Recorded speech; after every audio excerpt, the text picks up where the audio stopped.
True or false? Pwede ba nating i-delete yung email na pinadala natin sa recipient? Okay? Even wala tayong access sa kanilang inbox. True or false? You can type your answers in the chat box or in the comment section, or you can keep it to yourself. Alright? And the correct answer is...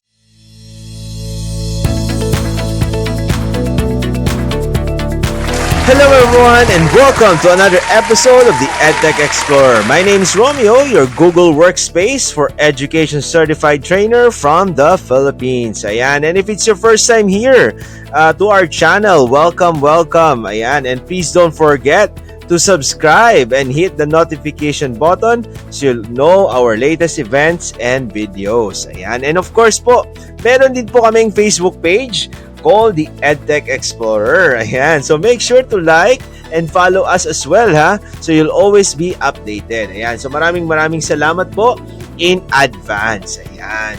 And the correct answer is true. Yes. Pwede po nating i-delete ang email na pinadala natin sa ating recipient without us having an access to his or her email account. So how do we do that? Okay. How do we do that? So, in the compose email, no, ito dito sa compose email na to, you can see this toggle confidential mode. Okay? Kita natin, look for this icon, toggle confidential mode. So, if you left click on this one, left click, you will have the options, no, kung hanggang kailan lang siya magiging available sa inbox ng ating recipient, or we can even add a SMS passcode. Okay, we can add an SMS passcode before the recipient can even open that email. Okay, so ano bang purpose nito? Okay, so the main purpose of this one is for confidentiality. All right, if there are some certain emails that is very somehow confidential and you don't want it to stay that long in that person's email account, okay, so you can actually set until when the person can access or can actually read that email, no, and then after that set of time, immediately madidelete yung email na yon, okay, or magsa-self-destruct siya, madidelete po siya. So that's how we can utilize or add up confidentiality sa ating email. Okay, so pwede natin yun gawin.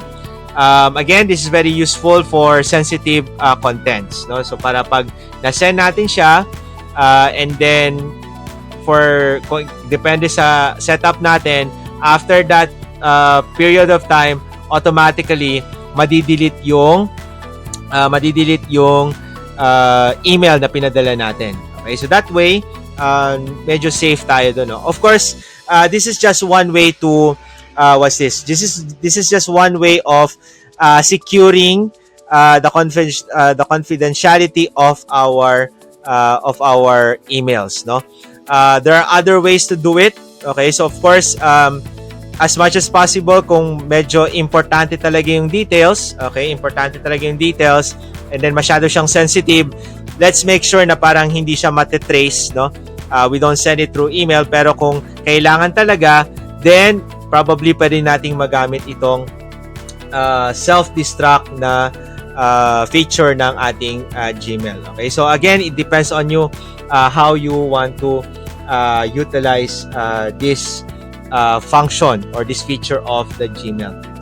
And if you find this video useful, please don't forget to like, share, and subscribe to the EdTech Explorer. Hanggang sa muli, paalam!